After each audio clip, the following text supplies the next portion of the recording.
Bonjour chers frères et sœurs, c'est un privilège d'être ici devant vous pour partager avec vous la parole que le Seigneur m'a mise sur le cœur.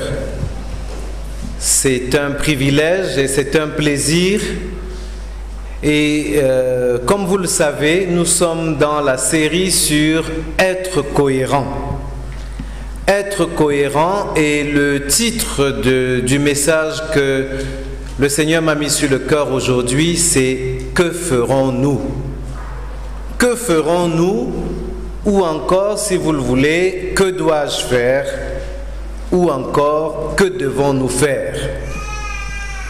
Nous allons lire plusieurs textes bibliques aujourd'hui, malgré le temps réduit que nous avons. Et je voudrais nous inviter à commencer par Luc 18, les versets 18 à 30. Compte tenu du temps, on va lire juste les versets 18 à 23. On peut les afficher. Un chef interrogea Jésus et dit, « Bon maître, que dois-je faire pour hériter la vie éternelle ?» Jésus lui répondit, « Pourquoi m'appelles-tu bon? Il n'y a de bon que Dieu seul. Tu connais les commandements, tu ne commettras point d'adultère, tu ne tueras point, tu ne déroberas point, tu ne diras point de faux témoignages, honore ton père et ta mère. » J'ai, dit-il, observé toutes ces choses dès ma jeunesse. Jésus, ayant entendu cela, lui dit, « Il te manque encore une chose. Vends tout ce que tu as, distribue-le aux pauvres, et tu auras un trésor dans les cieux. Puis, viens et suis-moi. » Lorsqu'il entendit ces paroles, il devint tout triste, car il était très riche. Nous allons nous arrêter là pour ce texte du jeune homme riche qui dit « Que dois-je faire pour hériter la vie éternelle ?» Nous allons lire un deuxième texte, Luc 3, à partir du verset 7. Et là, il est écrit, il disait donc à ceux qui venaient en foule pour être baptisés par lui. Là, il s'agit de Jean-Baptiste. « Race de vipères, qui vous a appris à fuir la colère à venir ? Produisez donc des fruits dignes de la repentance et ne vous mettez pas à dire en vous-même, nous avons Abraham pour père. Car je vous déclare que de ces pierres, Dieu peut susciter des enfants à Abraham. Déjà même la cognée est mise à la racine des arbres.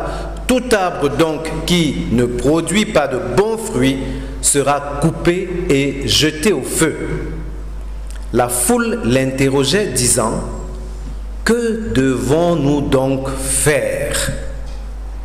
Il leur répondit, « Que celui qui a 2 tuniques partage avec celui qui n'en a point, et que celui qui a de quoi manger agisse de même. » Le verset 12, « Il vint aussi des publicains pour être baptisés, et ils lui dirent, « Maître, que devons-nous faire ?» Il leur répondit, « N'exigez rien au-delà de ce qui vous a été ordonné. » Verset 14. Des soldats aussi lui demandèrent, « Et nous, que devons-nous faire ?» Il leur répondit, « Ne commettez ni extorsion ni fraude envers personne et contentez-vous de votre solde. » Nous allons nous arrêter là. On a presque envie de dire, et les chrétiens de l'EEL vinrent et demandèrent « Que devons-nous faire ?» On a presque envie de continuer de cette façon. Nous allons lire enfin Acte 2, les versets 36 à 42. Acte 2, les versets 36 à 42. « Que toute la maison d'Israël sache donc avec certitude que Dieu a fait Seigneur et Christ, ce Jésus que vous avez crucifié. » C'est la prédication, la fin de la prédication de Pierre lors de la Pentecôte. Il explique, il présente l'évangile aux Juifs qui venaient d'un peu partout et qui avaient entendu parler de Dieu dans leur langue. Le verset 37, après avoir entendu ce discours, ils eurent le cœur vivement touché Et ils dirent à Pierre et aux autres apôtres, « Hommes frères, que ferons-nous » Pierre leur dit, « Repentez-vous et que chacun de vous soit baptisé au nom de Jésus-Christ pour le pardon de vos péchés et vous recevrez le don du Saint-Esprit. Car la promesse est pour vous, pour vos enfants et pour tous ceux qui sont au loin. » Alors, il y avait la question pour le elle. « En aussi grand nombre que le Seigneur notre Dieu les appellera. » Verset 40. « Et par plusieurs autres paroles, il les conjurait et les exhortait, disant, « Sauvez-vous de cette génération perverse. » Ceux qui acceptèrent sa parole furent baptisés. Et en ce jour-là, le nombre des disciples s'augmenta d'environ 3000 âmes. Verset 42, et c'est le dernier. Ils persévéraient dans l'enseignement des apôtres, dans la communion fraternelle, dans la fraction du pain et dans les prières. Voilà 3 textes que je veux partager avec vous simplement parce qu'ils ont un dénominateur commun. Que dois-je faire? Que ferons-nous? Que devons-nous faire? Mais attention, on le verra, on y reviendra. Le jeune homme riche, c'est que dois-je faire pour hériter de la vie éternelle? Ici, c'est des personnes qui ont eu le cœur touché par la prédication de l'évangile, qui disent en réponse à ça, que devons-nous faire? Et nous avons également ceux qui sont interpellés par la prédication de Jean-Baptiste, qui demandent que devons-nous faire? Alors si je parle de ce que nous devons faire dans cette série sur la cohérence, c'est que finalement la question de la cohérence, on a eu plusieurs prédications, c'est la cohérence entre l'être, entre le savoir, entre le dire, entre le faire, même entre l'avoir. C'est cette cohérence, c'est cette conformité à l'identité. La conformité à l'identité, la cohérence entre tous ces éléments, l'être, le savoir, le dire, le faire. Et justement, puisqu'on dit que ce que nous faisons parle plus fort que ce que nous disons, la question de la cohérence se pose souvent secondairement à des actes qui ne semblent pas en cohérence avec nos paroles, avec ce que nous professons, avec ce que nous croyons. Mais je vais vous dire déjà, pour commencer, le but de cette série sur la cohérence n'est pas de laisser une église déprimée, une église faite de gens qui se disent « mais j'ai fait tous mes efforts et je vois toujours des points d'incohérence. Je ne suis toujours... je fais tous mes efforts et je vois toujours que je n'y arrive pas. » Le but n'est pas de laisser une église déprimée. Le but, au contraire, est de nous encourager, de nous stimuler pour l'étude, pour le questionnement et pour l'appropriation des promesses de Dieu faites à ses enfants. J'y reviendrai. Je voudrais insister quand même sur un point. Ce n'est pas qu'un problème d'église. Ce problème qui pourrait nous faire déprimer parce qu'on n'est pas cohérent, parce que ce que nous faisons n'est pas conforme à ce que nous disons ou à ce que nous pensons, à ce que nous savons. En fait, dans le monde, l'homme a été habitué à faire pour être. Je vais bien expliquer ça. C'est parce que je conduis que je suis chauffeur. C'est parce que j'opère que je suis chirurgien. C'est parce que j'enseigne que je suis enseignant. On est habitué à ce que le fer bâtisse l'être et non pas à ce que l'être accouche du fer. Je vais redire ça. On est habitué à vouloir être par le canal de ce que nous faisons. En d'autres termes, à vouloir mériter, à vouloir générer, créer un être à travers faire. D'ailleurs, la société nous reconnaît à travers ce que nous faisons. Dès qu'on demande, peut-être on pose la question, c'est qui maman Justine? On dit, c'est une maman là qui est ingénieure. On est déjà dans ce qu'elle fait. Rapidement, on est caractérisé par ce que nous faisons. Parfois un peu superficiellement par ce que nous disons, ce que nous paraissons. Et je vais faire une petite parenthèse pour dire, et ça fait partie des choses qui nous posent le problème de la vieillesse et de la maladie. Quand du fait de la maladie ou de la vieillesse, nous ne faisons plus, la société est embarrassée à notre égard. On ne sait même plus comment nous gérer. Et les sociétés occidentales sont bien confrontées à ça.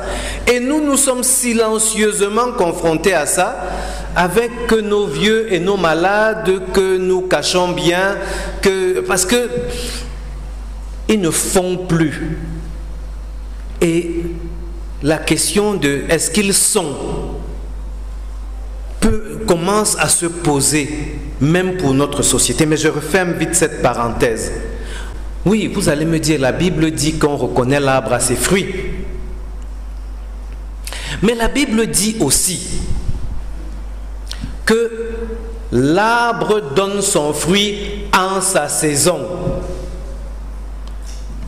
Nous n'allons pas, parce qu'il n'y a pas de mangue sur un manguier au mois de novembre, dire que ce n'est plus un manguier. Certes, la Bible dit que l'on reconnaît un arbre à ses fruits, mais la Bible dit également que l'arbre donne son fruit en sa saison. Pourquoi je prends beaucoup de temps sur cette histoire de ce que nous faisons, ce que la société voit? C'est parce que justement, le monde moderne nous met la pression pour la performance. On veut que nous soyons tout le temps performants. On veut que cet arbre produise des mangues 3 fois par an. Avant, on connaissait une saison de maïs, ensuite 2. Maintenant, on veut faire, je ne sais pas, maman Justine, combien de saisons de maïs maintenant on fait? On veut qu'on soit tout le temps en train de produire. La performance, la performance. Et pourquoi j'en parle? Parce que dans le monde chrétien, nous nous mettons sous l'oppression de la performance. Sous l'oppression de la performance qui se traduirait par une performance en matière de piété, qui se traduirait par une performance en matière de miracle, en matière de prodige. Quand il n'y a plus ça là, est-ce que vraiment il y a la foi? Quand ça ne semble pas donner, et on rentre en fait dans le piège de l'évangile de la prospérité. Quand ça ne donne pas, est-ce qu'il y a encore la foi? Le piège de la performance qui nous fait négliger les moments de calme, qui nous fait négliger l'étude, qui nous fait négliger la formation, qui nous fait négliger le temps de croissance, qui nous fait négliger le concept de saison. Attention, et c'est pour ça que je disais que le thème être cohérent n'est pas un thème qui nous pousse à la performance de cohérence, mais à l'étude, au questionnement, au retour vers Jésus-Christ, la source, pour crier à lui, pour la cohérence de nos savoirs, la cohérence de notre être, la cohérence de notre dire, la cohérence de notre faire, la cohérence de notre ne pas faire, la cohérence de notre ne pas dire. Tout cela cohérent à lui-même, conforme à lui-même. Être cohérent, ce n'est pas une pression pour un habillage. Ce n'est pas une pression pour des apparences. C'est vrai, souvenons-nous. Dieu a fait l'univers et tout ce qu'il contient. Mais est-ce que c'est parce qu'il a fait l'univers qu'il est Dieu? C'est parce qu'il est Dieu qu'il a fait l'univers tel qu'il l'a fait, souverainement. Il aurait pu le faire différemment. Souverainement, personne de nous n'a assisté à son conseil, il le dit. Ce n'est pas parce qu'il a fait qu'il est Dieu, c'est parce qu'il est Dieu qu'il a fait. Et il nous a fait à son image. Ça soulève le problème, le point dans la cohérence. En fait, le point de départ, le point central est celui de l'identité. C'est parce qu'il est Dieu qu'il fait, qu'il peut créer, qu'il peut. Et lorsque l'on accepte Jésus dans sa vie, à la conversion, on acquiert une nouvelle identité. On acquiert des capacités nouvelles. On acquiert une connexion nouvelle, une connexion directe à Dieu par le biais de Jésus-Christ. On acquiert donc une source nouvelle, un potentiel nouveau et donc une reprogrammation. On est reprogrammé et la Bible le dit bien. Éphésiens 2:10. On est programmé pourquoi? Quand on est né de nouveau, on est programmé car nous sommes son ouvrage ayant été créé en Jésus-Christ pour de bonnes œuvres que Dieu a préparées d'avance afin que nous les pratiquions. On va laisser ce verset affiché. Laissons ce verset affiché. Je voudrais dire en réponse à que ferons-nous que le chrétien, je dis bien le chrétien né de nouveau, est programmé pour de bonnes œuvres que Dieu a préparées d'avance afin qu'il les pratique. Je voudrais donc nous encourager dans cette interrogation sur la cohérence. Je voudrais nous encourager, pour ceux qui ont fait le choix de suivre Jésus, que nous sommes programmés, vous êtes programmés pour de bonnes œuvres. C'est votre identité, c'est votre ADN, c'est notre ADN. Nous devons donc avancer avec confiance.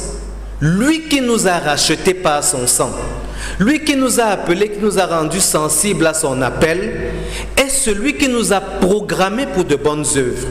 Ne stressons pas à cause de la question des œuvres, mais tournons-nous vers celui qui a planifié ces œuvres afin que nous les pratiquions. Pourquoi j'insiste? Parce que lui-même dit que par nous-mêmes, nous ne pouvons rien faire. Sans lui, nous ne pouvons rien faire. Et si quelqu'un a envie d'être déprimé, je vais faire afficher un texte qui va faire comprendre qu'il y a matière à déprimer. Romains 7. Romains 7, à partir du verset 14. Nous savons en effet, parce que si on veut gérer la cohérence sous la forme du faire par nous-mêmes, lisons ce texte. Nous savons en effet que la loi est spirituelle, mais moi je suis charnel, vendu au péché, car je ne sais pas ce que je fais. Je ne fais point ce que je veux, et je fais ce que je hais. Or, si je fais ce que je ne veux pas, je reconnais par là que la loi est bonne. Et maintenant, Ce n'est plus moi qui le fais, mais c'est le péché qui habite en moi. Ce qui est bon, je le sais, n'habite pas en moi, c'est-à-dire dans ma chair. J'ai la volonté, mais non le pouvoir de faire le bien. Car je ne fais pas le bien que je veux, et je fais le mal que je ne veux pas. Ça parle à certains, j'imagine. Et si je fais ce que je ne veux pas, ce n'est plus moi qui le fais, c'est le péché qui habite en moi. Je trouve donc en moi cette loi. Quand je veux faire le bien, le mal est attaché à moi. Quand je prends plaisir à la loi de Dieu selon l'homme intérieur, mais je vois dans mes membres une autre loi qui lutte contre la loi de mon entendement et qui me rend captif de la loi du péché qui est dans mes membres. Misérable que je suis, qui me délivrera du corps de cette mort? Verset 25. Grâce soit rendue à Dieu par Jésus-Christ notre Seigneur. Ainsi donc moi-même, je suis par l'entendement esclave de la loi de Dieu, et je suis par la loi, par la chair, esclave de la loi du péché. C'est l'apôtre Paul, l'auteur de la plus grosse partie de l'Ancien Testament, qui écrit quelque chose comme cela. J'ai tenu à le lire intégralement pour que nous soyons davantage encouragés et non déprimés. Encouragés pourquoi? Nous sommes un champ de bataille. Nous sommes un champ de guerre. Mais ceux qui sont cachés en Christ sont au bénéfice de la victoire de Christ, qui a vaincu les dominations, les autorités et les a livrées publiquement en spectacle en triomphant d'elles par la croix. Et c'est le principe de la grâce de Dieu qui est en activité et non plus le principe du péché qui nous gouverne. Et la Bible nous demande d'aspirer aux choses d'en haut, nous demande d'être attachés à ces choses-là qui sont les choses de l'esprit. Et c'est là notre part dans la bataille, notre responsabilité dans ce champ de guerre. Notre responsabilité, c'est celle de demeurer dans celui qui a vaincu. Et là, on va afficher Jean 15, que nous connaissons tous, les versets 1 à 5. C'est le texte dont j'ai tiré: sans moi, vous ne pouvez rien faire. Je suis le vrai cep et mon Père est le vigneron. Tout sarment qui est en moi et qui ne porte pas de fruit, il sera retranché, et tout sarment qui porte du fruit, il l'émonde afin qu'il porte encore plus de fruits. Déjà, vous êtes purs à cause de la parole que je vous ai annoncée. Demeurez en moi et je demeurerai en vous. Comme le sarment ne peut de lui-même porter du fruit s'il ne demeure attaché au cep, ainsi vous ne le pouvez non plus si vous ne demeurez en moi. Je suis le cep, vous êtes les sarments. Celui qui demeure en moi et en qui je demeure porte beaucoup de fruits, car sans moi, vous ne pouvez rien faire. C'est clair, comme l'eau de roche. Le chrétien qui demeure en Christ, c'est le chemin pour pratiquer les bonnes œuvres qu'il a préparées d'avance pour faire ce pourquoi nous sommes programmés. À la question « Que ferons-nous ? Que dois-je faire ?» la réponse est « Mon ami, si tu es chrétien, si tu as donné ta vie à Jésus-Christ, mais tu es programmé pour de bonnes œuvres. Que devons-nous faire? Que dois-je faire? Demeurer en Christ. » Cela m'amène vers la conclusion. Je n'y suis pas encore, mais sur le point de fin. L'étude sur la cohérence nous a peut-être amené à nous poser beaucoup de questions sur nous-mêmes. Nous ne devons pas évacuer la question en récitant des versets. Nous devons, sur la base de cette question, nous dire que d'autres se sont posé la question avant nous. J'ai pris 3 textes pour que nous voyions plusieurs situations où la question a été « Que ferons-nous? Que dois-je faire? Que devons-nous faire ?» En fait, l'incohérence des fruits doit nous amener à nous interroger à 3 étages. Premier étage, moi qui suis là dans l'église, qui suis dans la communauté, qui écoute des messages, etc. Ai-je clairement reçu l'appel de Jésus-Christ? Qu'est-ce que j'ai compris de ce que j'ai cru être l'appel lorsque j'ai décidé de me tourner vers Jésus-Christ, de me laisser diriger par lui, lorsque j'ai dit que je l'ai fait? Lorsque je dis que c'était mon moment de conversion, qu'est-ce que j'avais compris? Il y a un célèbre texte, Acte 8, 30. L'eunuque éthiopien qui est en train de lire Ésaïe et Philippe qui est envoyé vers lui. Philippe lui pose une question. Comprends-tu ce que tu lis? Qu'est-ce que nous... C'était pas la peine de l'afficher, mais bon, merci. Qu'est-ce que nous avons compris? C'était même un appel à quoi? Est-ce que nous avons reçu un appel à être de meilleures personnes? Est-ce que nous avons reçu un appel à faire mieux, à être une meilleure version de nous-mêmes? Est-ce que nous avons reçu un appel à être moins méchants? Est-ce que nous avons reçu un appel à être quelqu'un qui vient désormais tous les jours à l'église? Qu'est-ce que nous avons même reçu comme appel?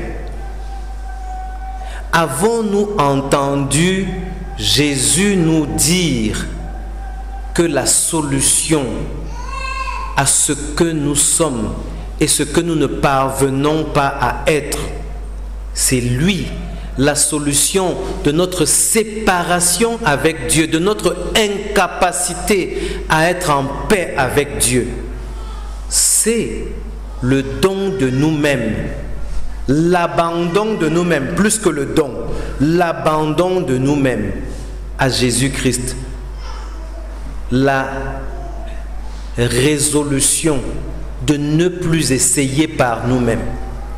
Parfois, nous avons reçu un appel à autre chose.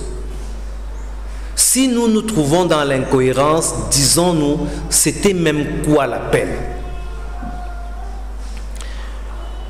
Le deuxième étage, c'est l'appel que j'ai reçu. Comme dans le livre des Actes des Apôtres, que ferons-nous? Pierre a dit, repentez-vous. Est-ce que l'appel que j'ai reçu m'a conduit à la repentance? C'est-à-dire à dénoncer ce que toutes mes tentatives antérieures, à renoncer à mon chemin antérieur, à ma démarche antérieure, pour dire désormais c'est Jésus-Christ le boss, le patron de ma vie. C'est ce qu'il dit qui est, c'est ce qu'il dit qui doit être, qui se fait. Et c'est ce qu'il dit que je suis. Est-ce que l'appel que j'ai reçu a conduit à la repentance? Pas à une décision de faire mieux, pas à une décision d'amélioration, mais à un demi-tour. Ça, c'est le deuxième étage du questionnement que doit produire notre constat d'incohérence. Le troisième étage, j'ai reçu un appel clair. Cela a produit la repentance. Le troisième étage, c'est suis-je conscient que le chrétien est une nouvelle création, qui n'est plus sous la condamnation, qui est reprogrammé pour de bonnes œuvres que Dieu a préparées d'avance afin qu'il les pratique, qui est programmé pour la cohérence. Voilà les trois étages. À quel appel ai-je répondu? Est-ce que l'appel que j'ai reçu a donné lieu à la repentance? Et est-ce qu'à l'issue de cette repentance, je suis conscient de ce que sont les bénéfices, de ce qu'est l'identité, que mon identité nouvelle en Christ? Et maintenant, conscient de cela, je reviens à la conclusion antérieure. Il ne me reste plus qu'à me souvenir, à tenir fort Jean 15, les versets 1 à 5. Demeurer en lui, afin qu'il demeure en nous et que nous produisions du fruit. Et ailleurs, il est dit, et que ce fruit demeure. J'avais prévu de lire Éphésiens 1 en intégralité jusqu'au chapitre 2, le verset 10. Maman Justine a souvent récité Éphésiens 1. Je vais nous inviter à lire et à méditer de Éphésiens 1 à partir du verset 3 jusqu'à Éphésiens 2 au verset 10, afin de mieux nous approprier les promesses qui sont pour celui qui donne, qui abandonne sa vie à Jésus, les promesses de cohérence qu'il produira lui-même en nous, lui qui met en nous le vouloir et le faire. Nous allons prier.